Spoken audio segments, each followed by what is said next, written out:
Welcome back to Talk Tech with Beck. On this installment, we're going to go a little deeper into object-oriented programming. If you didn't catch my video last week where we covered some of the basics, I'd go ahead and start there. Just click this link right here and then come on back when you're done. All right, you ready? Let's dive in. There are 4 principles of object-oriented programming: encapsulation, abstraction, inheritance, and polymorphism. So first, encapsulation. Encapsulation means that we contain all of an object's important information inside that object. Methods, attributes, behaviors, they're all coded inside the class. When we instantiate an object, all the data and methods of that class are encapsulated inside it. Each object will hold and manage its own state privately within its own methods. By default, one object cannot change another's state. Now, this doesn't mean that these objects, this class code, all of this information is inaccessible by the outside world, because encapsulation requires that fields are defined as private or public. Other objects can't touch or access each other's state unless they are explicitly allowed by using public methods, specifically written to facilitate or allow that communication. Consent is cool, y'all. So we have our private and internal interfaces. They're going to be your methods and properties that will be accessible from other methods of the same class. And then we have your public or external interfaces, and they are the methods and properties that will be accessible both inside and also from the outside of the class. Next up, we have abstraction. Abstraction and encapsulation are complementary. While encapsulation focuses on the why, the guts, what's going on behind the curtain, if you will, abstraction is all about the observable behavior of an object. In object-oriented design, programs are often large, and there's a lot of communication between separate objects, and maintenance can be difficult. Abstraction aims to make this easier by hiding internal implementation and only exposing the user to selected attributes and methods. For example, you don't need to know how an espresso machine heats the water and controls the flow and the pressure to be able to make a delicious latte. According to Grady Booch in his book, Object-Oriented Analysis and Design with Applications, an abstraction denotes the essential characteristics of an object that distinguishes it from all other kinds of objects and thus provides crisply defined conceptual boundaries relative to the perspective of the viewer. Abstraction uses simple classes to represent complexity.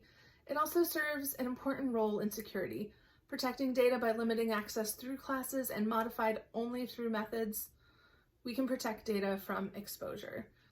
Moving on to inheritance. Classes may inherit data and behaviors from other classes. Hierarchically, parent classes share attributes and behaviors with child classes. For example, all spiders are arachnids, but not all arachnids are spiders, and all arachnids are arthropods, but not all arthropods are arachnids. Inheritance creates a hierarchy of reusability. It helps keep code clean and dry by avoiding repetition in related classes. So arachnids would have spiders, harvestmen, daddy long legs, and scorpions, and a few other things, but this is for example.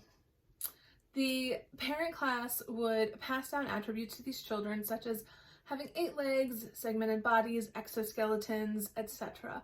Spiders could have a spin web function, daddy long legs could have a tickle function, and scorpions could have a stinger attack function.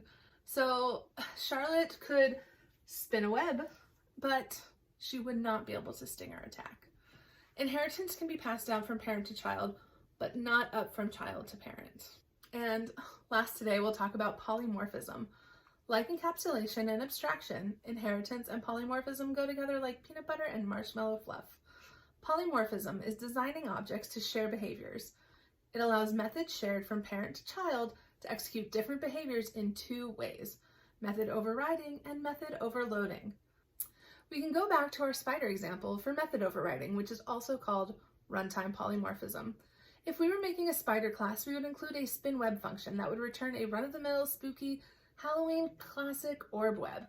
All child spider classes would have the ability to call this function and turn out the same web. But say we have a child class of barn spiders. While they automatically inherit the spin web method, we can override it so that when we call, say, charlotte.spinweb, it will return a terrific web instead. Method overloading, or compile time polymorphism, is when methods have the same name but perform different tasks depending on the parameters passed into the call. So for example, we have our barn spider class, it's extending spider, so we know that spin web existed in the parent. From here, spin web parentheses, we are overriding by returning terrific for our barn spider, but if we wanted to overload, we could also define spin web with an argument of an accolade perhaps, and then we would return a web plus the accolade.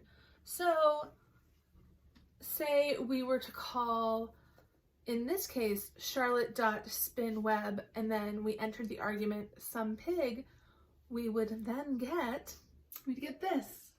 Same method originally defined in our parent, same method overridden to give us a terrific web, and then same method overloaded to allow us to get us some pig web. So there you have it, the 4 principles of object-oriented programming. The main thing to keep in mind when embarking on a project using OOP is that it requires you to plan ahead. Map out the structure and class and object interactions in advance with a mind toward creating simple, reusable classes.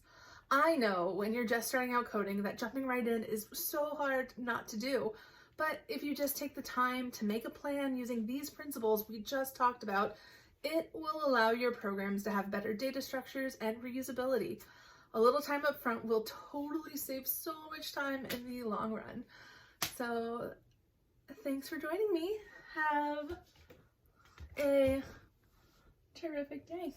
See you next time. Bye.